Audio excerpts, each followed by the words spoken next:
about the like some symptoms of mold that can come out. So allergies is one of the biggest ones, and some people may mistake their allergies for something else when in fact it's mold, and they might think maybe it's dust or maybe it's food, but when in fact then they realize later on that it's from mold. And this is something that happened to me. Maybe I'll just share a little bit of my experience. And that's very interesting because, you know, when you read about it, they'll just say like, oh, some people are susceptible, some people are not. And you can't really understand who and why, and like how come some people yes and some people wouldn't get it. And the Ayurveda clearly explains the reason is because if you have certain elements more, then you will be having that symptoms, like you will be able to catch that. And so just the way that in a home, just the way what we were mentioning, that a home is like a house, is like a body. So to get rid of the mold, we have to do the same thing what we would do to the house and the body. So it's obviously drying it out, right? So so if we are having symptoms of mold, it means we are having some kapha increase, which is the earth and the water increase. So obviously we have to dry that out in ourselves and in the home. So it's ventilation of the house and all of those antifungal and antibacterial methods that we were discussing.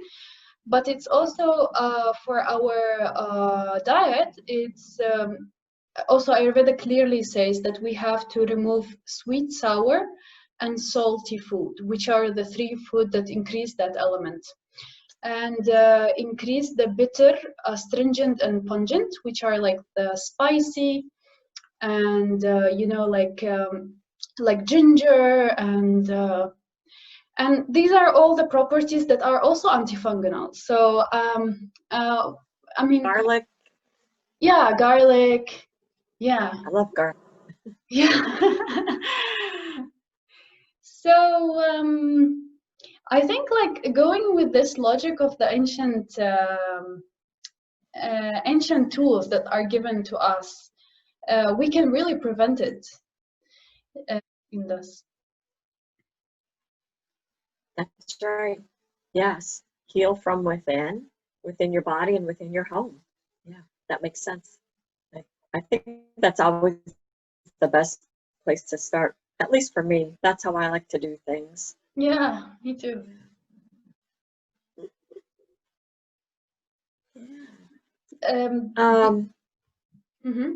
So tell me more about the diet that you followed. Like, how long did it take for you to start seeing a difference? To be honest, the difference I saw very quickly. I think in the first month. I mean, the difference you see immediately, because as soon as you stop the food that attaches itself to the mold, and also packaged and canned food all attach itself to the mold. As soon as you stop that, it's no longer in your body, so your body is no longer that magnet. So it's like a magnet to those stuff. So it's no longer that, and you see the immediate result. But obviously the detoxing of the mold and all of that takes time, and that may give like all the side effects all over again, just to detox the body. But obviously adjusting the diet to the like low mold diet, that's kind of like working on symptoms, but it's natural, and I mean it's side effects free. There is no side effects. So also we can pair this low mold diet with the antihistamine diet. There is also like something called antihistamine diet. Oh. But number one, the biggest antihistamine herb is turmeric, and yeah, if boiling like few roots. It looks actually like ginger root, and if you boil it and you just like sip it throughout the day, it's a super antihistamine. It really reduces allergy immediately, and even can be applying it on the rashes, and it will immediately help. I mean, talking through experience, yeah. Wow. Oh, that's great to know. Yeah, so if you're feeling a little stuffed up or anything, having some turmeric tea would help you. Just brew your own Yeah, tea and sip it. yeah. That's very cool. Have That's you or your family had any side effects of mold before? Like, I have just I remember that first house I told you about where we had to take the siding off. I had bronchitis. I couldn't get over it. It was months and months and months. I moved out of the bedroom and everything. I just had to get away from it. So that was really tough. And then, like, I could smell it. My nose detects it instantly if there's mold in a house or a room. It's like, there's mold in here, and I have to find it and get rid of it immediately. So in that way, it's helped me. But I'm nice. definitely like, I'll get stuffed up from it and everything. So now I know I'll make some turmeric tea and put it in a little thermos and just sip it all day, and that'll help a lot. Yeah, for sure. I Yeah. was thinking like if we can like maybe tell the viewer like where the mold can be like hiding. Maybe you can say from your experience of your house, where the mold was like mostly hiding. The house in the Yeah, it mountain. was in the walls. Like so when I was looking at it to purchase it, my realtor wouldn't even go in the house. I mean, as soon as you open the door, it would hit you. And but I love the house. Like, it's got big rooms and good lighting. So then I did research and found out that it had been winterized, which means they blow all the water out of the water lines. But the city had meters on, and they had to force water through the meters to make sure the meters were working. And that somehow they turned the water on to do that, and water got in the pipes and they burst. Well, then, unbeknownst to them, the next summer, someone came up to stay at the house, and the water got turned on somehow, and it was running in the walls. It was a tri-level house, so this was all on the lower level. And so I had gotten in there, and the house was all closed up. So it just was empty. No one lived in the house for years. So this was just really nasty, and there was carpeting everywhere, carpeting in the kitchens, the bathrooms. So I'd go in there and put a cloth over my nose and look around and meet people there. And as soon as I closed on it, the very first day, I had a big dumpster delivered, and we tore all the carpeting out and then started tearing the wallboard down to see where the problem was. And it was nasty. But I said, get it all out, tear the ceiling out, the walls out. And my chiropractor had this air purifying machine. And it was one that you put it on and you closed everything up and let it run.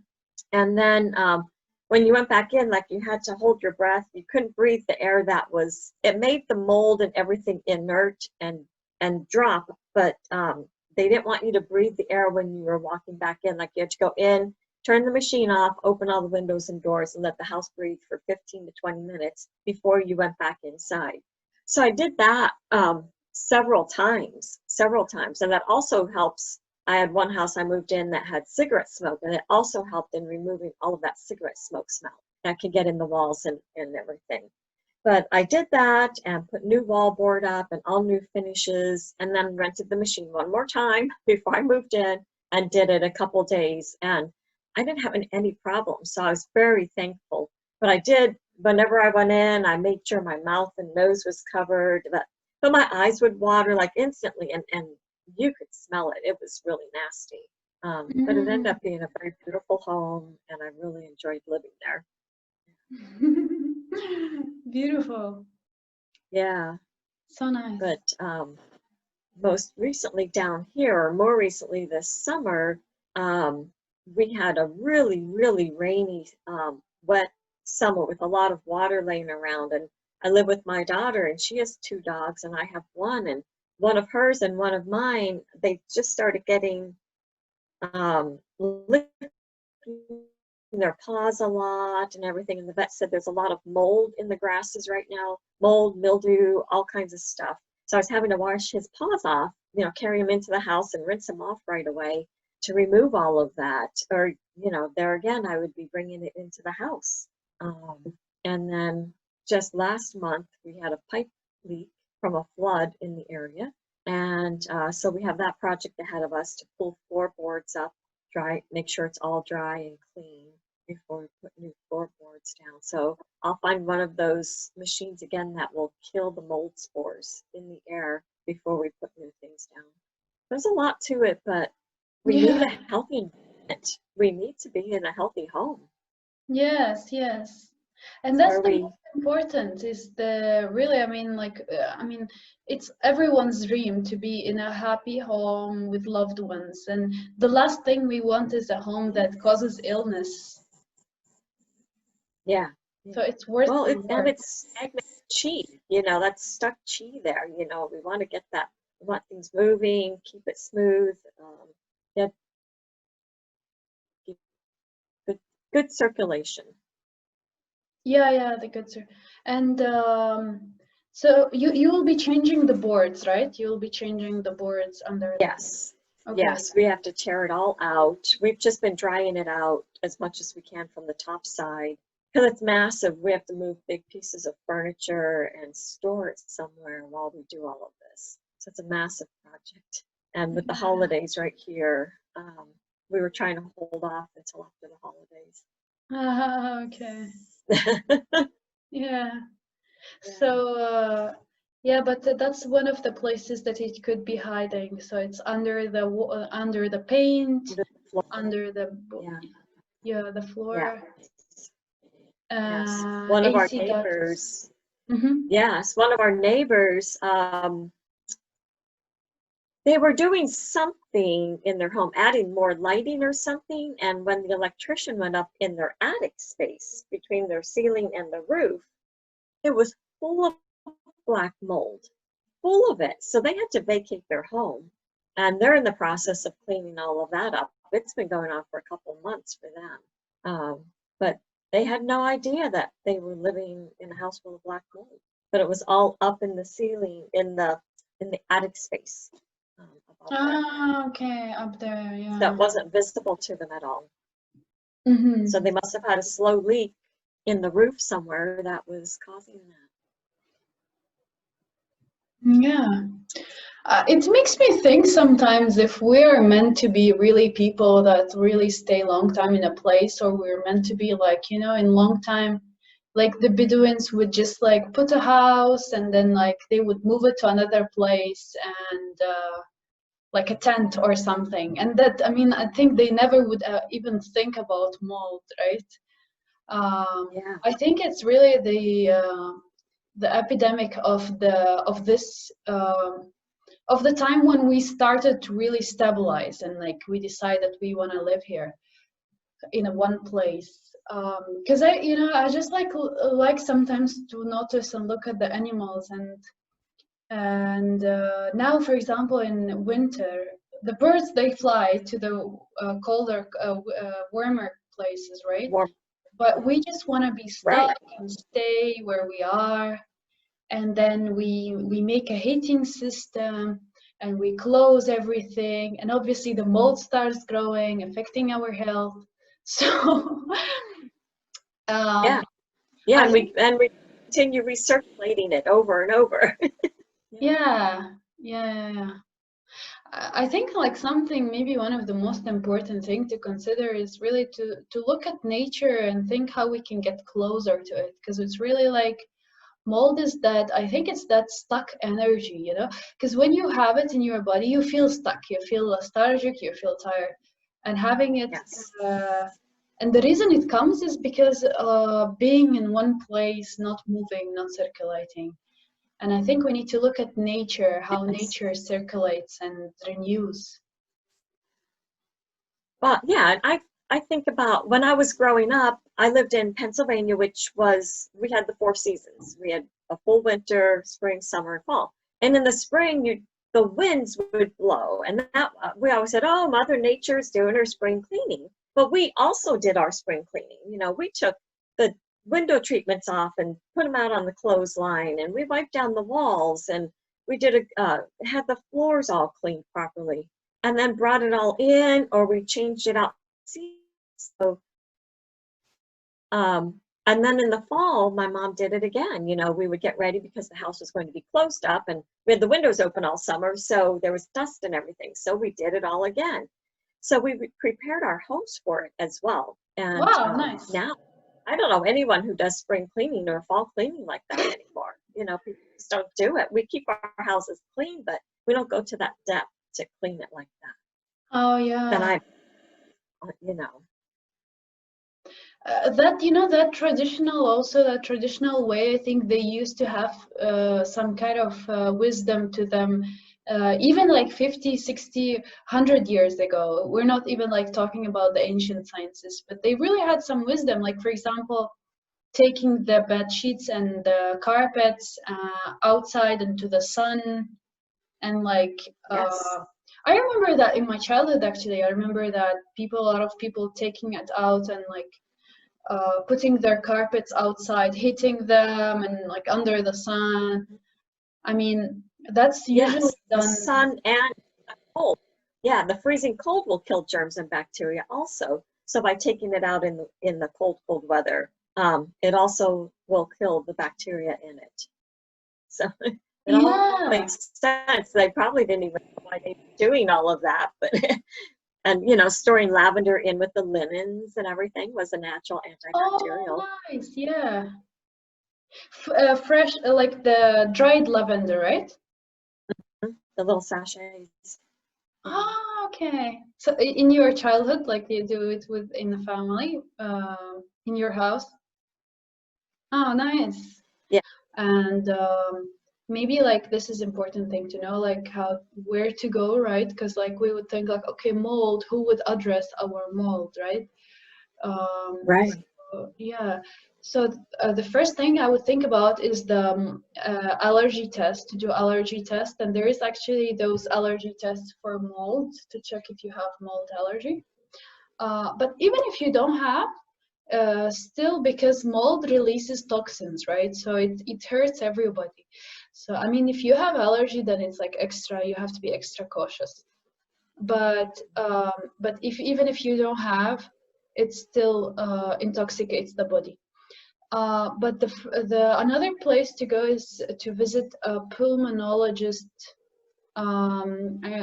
This is research I've done. It's actually a physician who specializes in the respiratory system, and just to check everything with respiratory system, and then do some blood testing to see if there are any like inflammation in the body, like if there are like raised lymphocytes, and you know, those if there is anything raised that shows that the body is inflamed or is trying to fight something.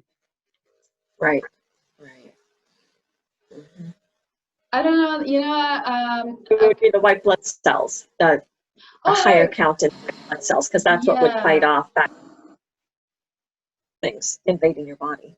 Yeah. The white blood cells, there are like different ones, like lymphocytes, and because yeah, I'm not good with terminologists, but yeah. But that's something to have. That's not in my field either, but yeah. Because even like I watched a Dr. Axe YouTube video on mold, where he says most of doctors, like when you're having the symptoms, they would tell you like it's all in your head, like this, it's not really serious. So that's why I would think like to just go to the allergist directly, and to go to the pulmonologist to really go and check and say I would like to check. But if just going to general doctor, I mean, it's better to really get a referral and go to the specialist. Okay. And self-diagnosis, it's obviously if you see that you have any allergy, if you're having any breathing problem, you're feeling a bit dizzy or tired or lethargic. Mm-hmm. Yeah. Yeah. And how to diagnose it at home. So it's like the two ways, right? We can do it. It's like one if by ourselves to check the leaking pipes. If we see any paint that's peeling off, right? Right. Or maybe a darkness behind it. Oh yeah. Or around boards, maybe a little bit of black around there. Smelling. Use your nose to smell. Yeah. And get up in the attic and in your basement, get a good flashlight and look around. Just really probe and see, if there's any stains from water, over time leaking and dripping and running. Oh and get yeah. that fixed. Yeah. Sometimes it might be water running towards your house and it's getting in that way from the outside in, seeping in. You might need to, fix drainage on the outside of your home. All right. From the outside. Yes, yes, yes. Yeah. In the mountains, we had a lot of that because people built with the mountain behind. And normally there'd be enough room, but over time it would just keep encroaching closer and closer, and the water runs down that mountain towards your house. So you have to have a proper drainage between you and the mountain, so it carries it away from your home and keeps your home dry. Yeah. And also I would think of if in your roof, like if there was a snow and then it's melting now, so maybe to have a look at that. The rain. Right, make sure you're backing up under the shingles or anything. Yeah. So the main key of mold prevention is moisture and humidity control. Mm-hmm. Right, that's the best. Yeah. And then taking care of the things that are controlling that. So making sure your air conditioning system is clean and the air ducts are clean and the machine itself, there's no water or moisture condensing in there and hanging around, and that it's all draining properly.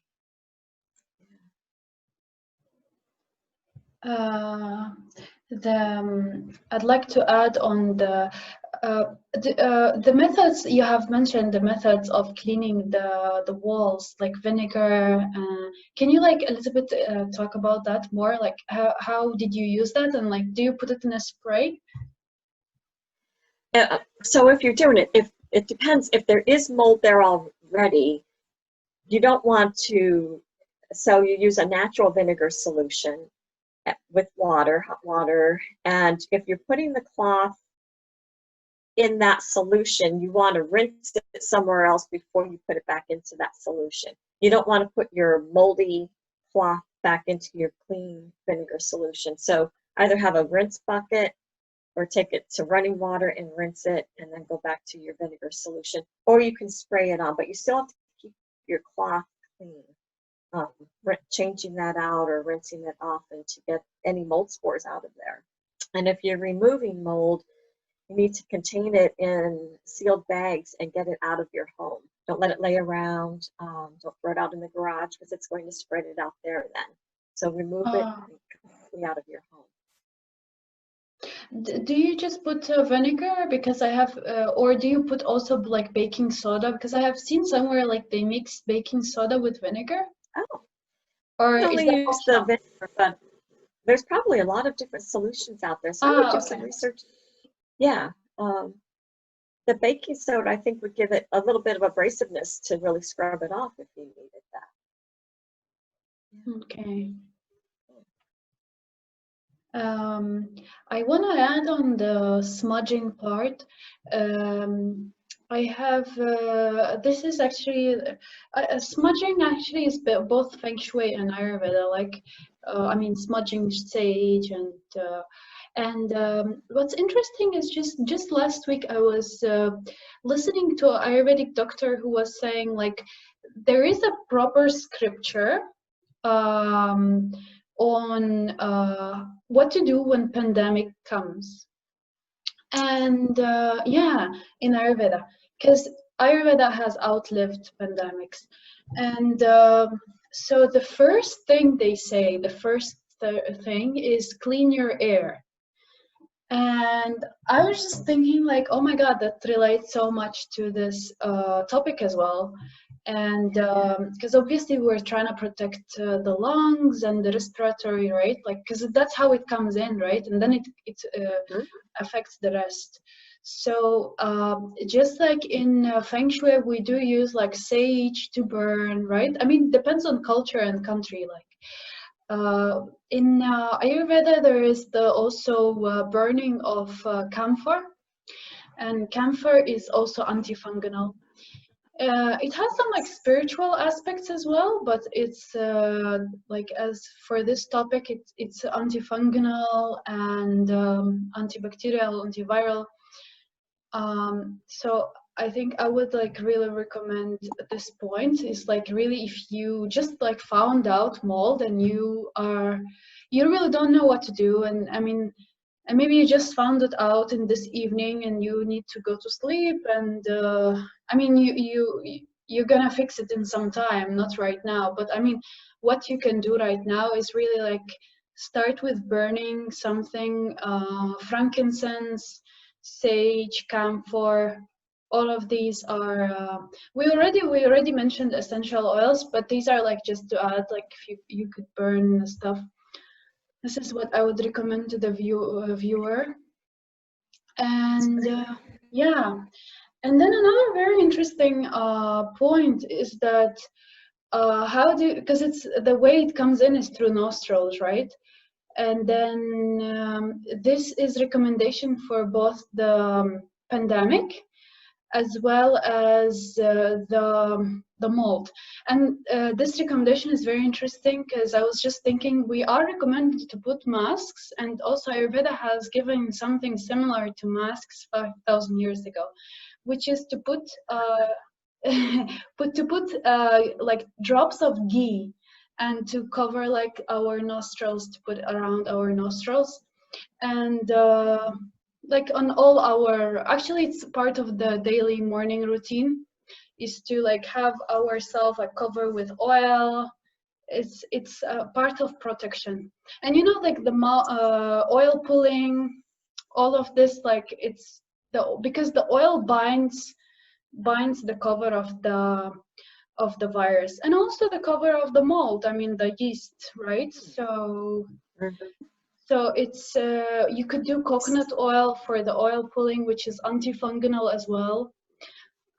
So yeah, these are one of the stuff really cool, like just before sleep, if you're like in a place that's moldy, to put on the nostrils, and that will protect a lot. So that's like I mean, that's like a 5,000 years ago mask. Isn't that something? Yeah. I've been spraying lavender oil mixed on my mask, just to have the mask smell nice, and hoping that it will kill any bacteria that might get through it. I know it's not going to kill the virus, but you know, any layer of protection that I can do, I feel helps. Just like that. I mean, that's great. Wow, so you said ghee smart. or coconut oil? Yeah. I did put drops of, when I was in India, I did put drops of tea tree essential oil, because I read it's antiviral, in the mask, and just like cover. I mean, it smells amazing, and you, like when you go out and walk around, you just feel like you're like, you know, in a nice smell. Yeah, it's everything. Yeah. I love it. Yeah, that's great. And you smell nice when you walk by people. Yeah. For sure, I think it protects. It should protect. I mean, it's a virus and it's antiviral, so it should.